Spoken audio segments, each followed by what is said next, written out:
Esse mês nós estamos completando 3 meses de Canadá. E o vídeo de hoje é um vídeo muito especial para mim, porque eu quero, de fato, abrir meu coração e falar tudo o que aconteceu para vocês durante esses 3 meses, o que foi mais apaixonante, o que foi mais desafiador e como nós estamos no sentido hoje. Meu nome é Ricardo, seja bem-vindo ao meu canal, fica comigo até o final desse vídeo, porque hoje eu quero te contar coisas que praticamente ninguém te conta antes de você se mudar para cá. Enfim, começando pela recepção. Logo na nossa primeira semana, a gente chegou, nós fomos recebidos por uma pessoa do RH na empresa, ela foi nos buscar no aeroporto, e ela assim, nos recebeu muito bem, de uma forma assim, como é o trabalho, né, de alguém que está recebendo um visitante na sua casa. Então ela teve uma recepção assim, bem calorosa, bem legal, bem bacana. Mas, e até aí tudo bem. Só que durante a semana seguinte, quando eu comecei a trabalhar, eu fui muito bem recebido pelas pessoas da empresa, pelos novos amigos, né? E, honestamente, eu fiquei bastante impactado com a forma como os canadenses mesmo, eles me receberam. Uma vez que eu já sabia, né? E eu tive essa experiência, o canadense, ele é mais, ele é mais seco, é difícil você fazer amizade com ele. Mas ele tem um lado muito humano. O canadense ele é muito paciente, até mesmo quando a gente dá aquela patinada, né, no inglês, quando a gente não entende alguma coisa, ou quando a gente se expressa errado. Então, eles são muito pacientes e muito humanos. E honestamente, falando para vocês, eu fui recebido de uma forma pelos canadenses. Óbvio, eu conheci outros imigrantes também, das Filipinas, da África do Sul, e todos eles, assim, me trataram muito bem, mas falando do canadense, a forma respeitosa, a forma educada, paciente com a qual eles nos trataram, a mim e a minha família, foi realmente impressionante. Então, isso foi um dos pontos muito positivos que nos fez estar mais próximo, né? Ser bem recebido é uma coisa que traz aconchego. E isso foi muito interessante. Só que ao longo desses 3 meses eu percebi que, no trabalho pelo menos, tem menos competitividade. Sabe aquela coisa? Eu não sei se você já passou por isso aí no Brasil, aquela competitividade no trabalho, né? Aqueles desafios, né? De você conviver com outro. Para mim, eu não tive esse tipo de coisa aqui. Bem, aqui também, além, né, dessa recepção no trabalho, existe um tipo de oferta, ajuda do governo, né? Que é o Newcomers, ou seja, é um departamento para os recém-chegados. E isso foi muito importante. Olha só, nós entramos em contato com o pessoal do Newcomers, né, dos recém-chegados, e numa breve conversa, ela fez alguns questionamentos, ela se propôs a vir na minha casa. Então, um representante do governo veio na minha casa, conversou com a minha esposa, pegou os documentos da minha filha, ela mesma fez a aplicação, né, a matrícula da minha filha na escola dela. E, além disso, ela sugeriu que perguntou se a gente precisava de aulas de inglês, né, para melhorar a fluência.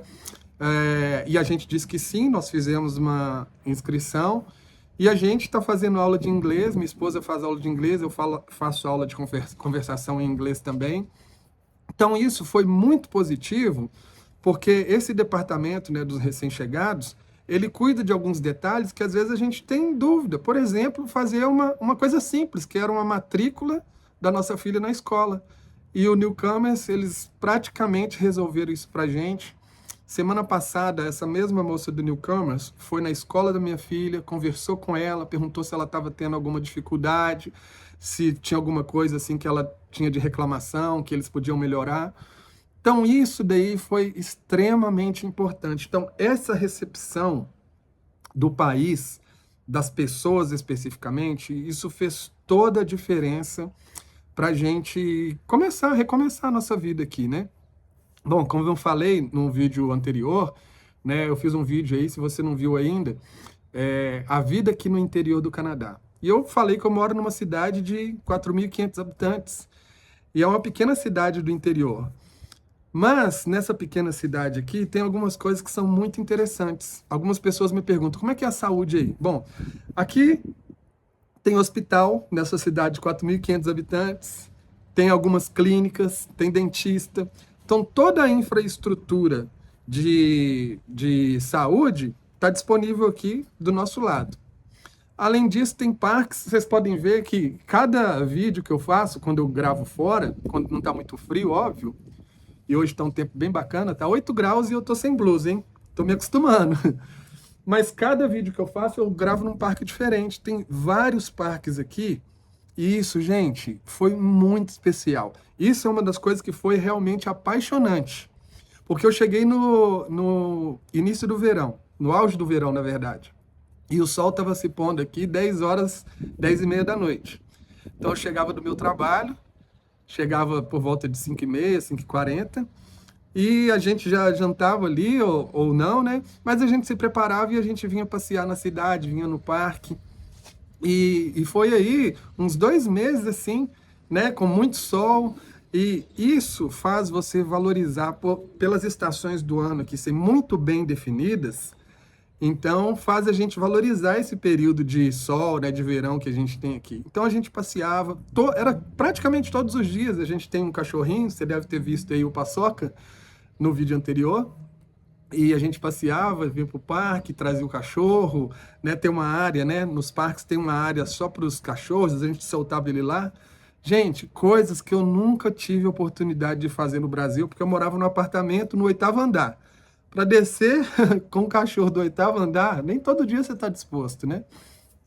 Enfim, então essas coisas foram muito, muito especiais para a gente, a recepção, a parte, né, dessa cidade aqui, dessa infraestrutura que a cidade oferece.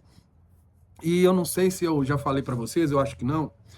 O que me fez mudar para o Canadá? Assim, o que mais me moveu? Qual foi a minha maior motivação para mudar para cá? Eu sabia que era um país seguro, que tinha estabilidade, que a inflação era baixa. Tudo isso daí era muito interessante, né? E atraente também.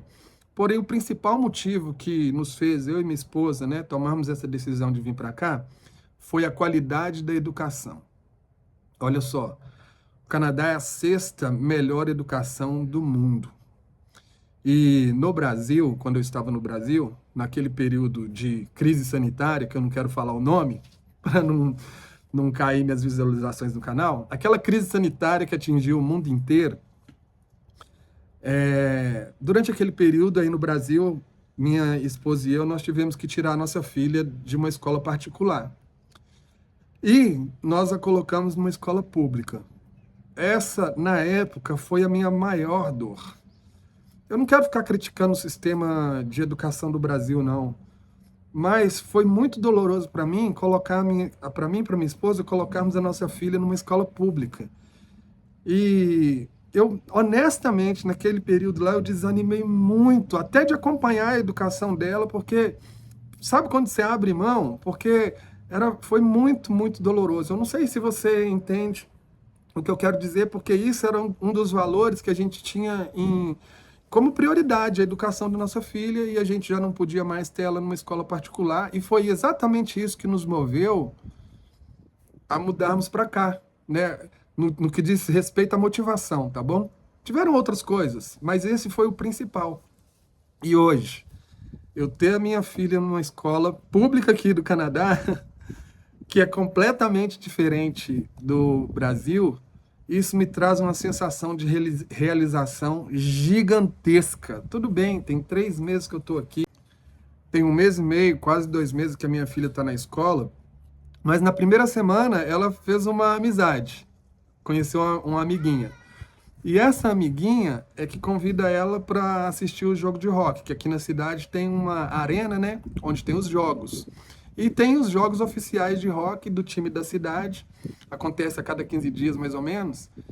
E, gente, eu posso simplesmente deixar a minha filha ir sozinha para o jogo de hóquei com a amiguinha dela da mesma idade de 13 anos, e ela vai para a arena sozinha, assiste o jogo, se diverte, né? Eu dou uns $5 lá para ela, ela compra um lanchinho para ela. Isso cria uma sensação de independência. Aonde que eu poderia deixar minha filha ir num jogo sozinha com a amiga no Brasil. Era impossível isso daí. Então, foi uma outra coisa que, na nossa recepção, na nossa chegada, eu percebi que realmente a gente tomou a decisão certa. Né? Aqui, nessa pequena cidade de 4 mil habitantes, como eu disse, tem uma saúde razoável, tem diversão razoável, porque ela tem a arena de jogos, tem uma piscina pública aqui, que é impressionante também, embora o serviço seja público, é um serviço de qualidade. E não posso deixar de falar da segurança. É impressionante, como, eu não sei se vocês conseguem ver, mas as casas, elas não têm cercas. Então, e normalmente as portas ficam abertas.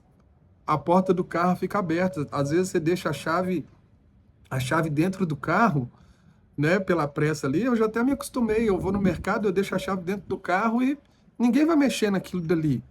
Pode ser que você ouça falar aí no Brasil, como alguém me perguntou nos comentários, Saskatchewan é a região mais violenta do Canadá. Sim, estatisticamente, aqui, né, pela estatística, se você pesquisar, é a região que tem mais violência. Mas, gente, nem se compara, nem se compara. Eu acho que depende do que você entende como violência, né? Se for comparar, por exemplo, a violência no Rio de Janeiro, ali é violento. A violência em Sasquatch é brincadeira. Meu, hoje eu não tenho preocupação nenhuma se alguém vai entrar na minha casa, né? Eu moro numa casa e não tem cerca. Eu não tenho preocupação nenhuma se alguém vai vir aqui e vai roubar esse celular. Estou num parque aqui aberto. Eu não tenho preocupação nenhuma se alguém vai roubar o meu carro. Enfim, então esse tipo de coisa foi fundamental, foi simplesmente sensacional. Óbvio que tiveram pontos negativos, óbvio que tiveram. Um deles foi o choque cultural, né? Até hoje, eu não sei se, por exemplo, eu estou incomodando alguém, né? Pelo canadense ele ser bem reservado. Eu tenho uma vizinha, né, que divide a parede da minha casa com a dela. Ela é bem legal, né? Bem comunicativa. Mas eu não sei se eu estou incomodando, eu não sei, né, se a gente está fazendo alguma coisa que tá criando algum constrangimento e eles, por serem muito educados, eles acabam não falando, embora o canadense ele é bem direto. Então, assim, o choque cultural, né, aqui é muito quieto, o silêncio, né, minha esposa adora isso daqui, esse silêncio, essa quietude dessa cidade, mas é um choque. A gente veio de uma cidade, São Paulo, né? Então, por aí você vai imaginar. Trânsito, né? Que não acaba mais. Aqui não tem trânsito. A forma de dirigir aqui é um pouquinho diferente. Então, tiveram algumas situações que eu não sabia se eu estava cometendo um agafe ou não. Então, esse choque cultural, que faz parte também, embora o canadense seja muito paciente, né? Com seus erros, esse choque cultural foi um pouquinho assim, desafiador. E outro desafio realmente é o frio. Por exemplo, hoje está 8 graus aqui, né? Tá de dia. Agora são por volta de 11 horas da manhã. Mas a temperatura cai muito, né? Durante a noite. Tem dias que são bem mais frios. O inverno está prestes a chegar. O canadense, né? Eles brincam muito comigo, né? E eles dizem assim, olha, você vai ver quando chegar janeiro, né? Com a neve dessa altura, né? Você vai ver como vai ser sair da sua casa, dirigir na neve. Então, essas coisas são desafiadoras, né? São, como eu posso dizer assim, difíceis de você aguentar. Outro ponto negativo é a saudade. A saudade da família é infinita. Eu tiro de letra isso daí, a minha esposa também. Às vezes eu fico um pouquinho preocupado com a saudade que a minha filha sente dos amigos, né, da família aí no Brasil. Mas ela tá assim, uma das coisas que eu percebi nela foi essa maturidade, né, de querer fazer novas amizades também. E isso foi muito especial. Não posso deixar de falar que é uma das coisas que as pessoas me perguntam muito nos comentários, é a questão do custo de vida aqui. Gente, hoje eu pago na gasolina 1,35 dólares. E tá caindo, tá bom? Eu tive notícias que esse preço vai baixar mais. Essa questão de você poder comprar, obviamente nem tudo é dinheiro, gente. A qualidade de vida que você tem, talvez ela supere a questão financeira. Mas é uma conversa honesta, tá bom? Não estou fantasiando nada aqui, não. Mas o poder de compra que você tem aqui, ele é infinitamente maior do que o do Brasil. E a estabilidade financeira também, no sentido de que eu vou pagar 1,35 na gasolina hoje, daqui a um ano, ou ela vai estar mais baixa ou vai estar 1,36, por aí. Porque nos últimos 5 anos ela variou isso. Saiu de US$ 1, foi para 1,20, foi para 1,40, voltou para 1,20, agora está 1,35. Então, assim, o poder de compra e a estabilidade que você tem aqui são coisas simplesmente sensacionais. Como eu falei, vou abrir meu coração. Falar uma coisa que para você pode ser um detalhe. Porque eu nunca tive esse desejo, tá bom? Nunca tive esse desejo mesmo, sendo bem honesto. Mas no Brasil eu nunca consegui ter um iPhone. E, honestamente, eu nunca nem tentei comprar, porque estava fora da minha realidade. Eu cheguei aqui, e aí nós fomos fazer a linha telefônica, porque você precisa de um número telefônico para abrir a conta no banco. Então, a primeira coisa que você faz aqui é conseguir uma linha telefônica. A primeira coisa. E quando a gente chegou lá na operadora, né, de telefone, a moça conversou com a gente, viu que a gente era recém-chegado, falou: olha, tem um plano aqui que vocês que são recém-chegados, vocês recebem US$ 300 de bônus, né, de desconto num aparelho, e você pode, né, dividir esse valor do aparelho em 24 meses e pagar sua conta. Então, aí eu vi, quanto que fica dois aparelhos e 3 linhas? Porque minha esposa já tinha um telefone novo, então eu peguei um iPhone para mim, um iPhone para minha filha e mais uma linha para minha esposa. Pela primeira vez na vida eu tenho um iPhone e eu pago um valor assim ridículo. Eu vou fazer um vídeo sobre custo de vida, aí eu vou dar todos os valores, tá bom? Mas eu pago um valor ridículo. Eu não posso finalizar esse vídeo sem contar uma história para vocês. Quando eu estava aqui, acho que com um mês de Canadá, eu ainda estava usando o carro da empresa, que eles deixaram um carro comigo, porque aqui você precisa ter carro. Não tem como você andar a pé aqui nem usar o transporte público, que, pelo menos aqui na minha região, o transporte público é uma parte negativa dessa região. Então você tem que ter carro. E eles deixaram um carro comigo. E o próprio canadense, que trabalha comigo, e o filipino, os dois falaram assim: Ricardo, você precisa comprar um carro, né? Eu falei: preciso. E eles falaram: a gente vai te ajudar a comprar um carro. E aí eles me levaram no lugar, né, onde para mim ver os carros, eles olharam o carro para mim. A gente é mecânico, né? Então eles olharam tudo, levaram as ferramentas deles, os scanners. A gente foi na hora do almoço e eles passaram um scanner no carro para mim, olharam: pô, esse carro aqui tá bacana, até olharam tudo comigo, me ajudaram e eu comprei o carro. Quando eu fui lá dentro, eu peguei a chave do carro, fui sozinho, né? Voltei lá, entrei no escritório, peguei a chave do carro e voltei para mim pegar o carro. Os dois estavam lá em frente ao carro me esperando. E quando eu estava me aproximando, o canadense falou assim: Ricardo, that's how you make friends. É assim que você faz amigos, né? Abriu os braços, cara, e me deu um abraço. Gente, foi uma coisa assim espetacular. Só que tem uma coisa, né? Nós estamos muito felizes com a vida que a gente está construindo aqui. Embora as partes negativas, que é a saudade, né? O desafio do frio, o desafio do choque cultural, a gente está muito feliz. Mas eu preciso te contar uma coisa. Quando você chegar aqui, se você ficar deslumbrado com o poder de compra que você tem aqui, né, e usar muito o cartão de crédito, né? De repente você tem coisas, sonhos, né, de comprar coisas e de repente com 3 meses você quer ir lá e comprar um carro 0 km. Meu carro não é zero, tá bom? É um carro 2015. Mas você quer ir lá e comprar um carro 0 km que você pode comprar e pagar aí US$ 250 por mês de prestação.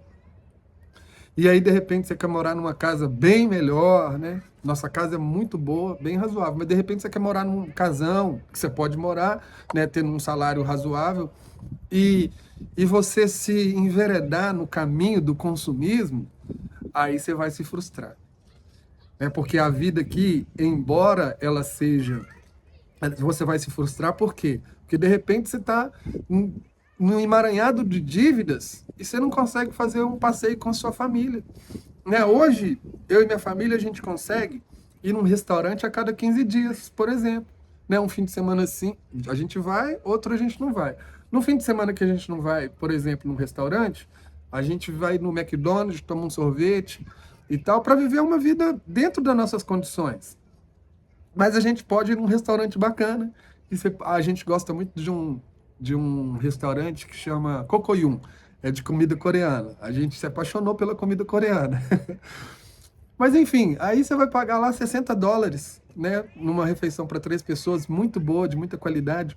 Quando você quer esbanjar um pouquinho mais, a gente vai numa comida japonesa, dos melhores restaurantes que tem na região. E você vai pagar, como a gente pagou lá, $75, para uma refeição para 3 pessoas num lugar de qualidade. Então, essa é a vida que a gente está levando aqui hoje, Com 3 meses de Canadá, a pergunta, se alguém perguntar, será que valeu a pena mesmo? Nem tudo são flores, Eu não quero fantasiar nada e vender um sonho canadense para você.